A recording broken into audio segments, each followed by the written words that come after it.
તો આપણી પાંદડી ફોલાઈ ગઈ છે, તો આપણી પાસે રીંગણા છે, બટેટા છે, ટમેટા છે, તેને સુધારી લેશું. તો આપણે શાક સુધારી લીધું છે. હવે આપણે તેલ મૂકી લેશું. તો આ રીતે આપણે 3 પાવરા તેલના મૂકીશું. તેલ મૂકી લીધું છે. આપણે ગેસ ચાલુ કરી લીધો છે. રાઈ, જીરું ને હિંગ નાખીને આપણે વઘાર કરી લેશું. તો આપણું તેલ થઈ ગયું છે. આપણે હિંગ નાખી લેશું.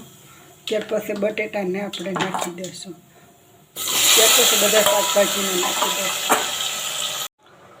તો આપણે મસાલા કરી લીધા છે. તો 5 મિનિટ શાકને આપણે સળવા દઈશું. આપણું શાક સળી ગયું ત્યાર પછી આપણે ટમેટાની અંદર મસાલા કર્યા હતા તે નાખી દીધા છે. અને હવે આપણે 5 મિનિટ સળવા દઈશું. તો આપણે આ રીતે બધા શાક સળી ગયા છે. મસાલા કરી લીધા છે. મસાલા સળી ગયા છે. આપણે 2 ગ્લાસ પાણીને નાખી દીધા છે. હવે આપણે 2 થી 3 સીટી વગાડી લઈશું. તો આ રીતે આપણું પાંદડીનું શાક તૈયાર છે.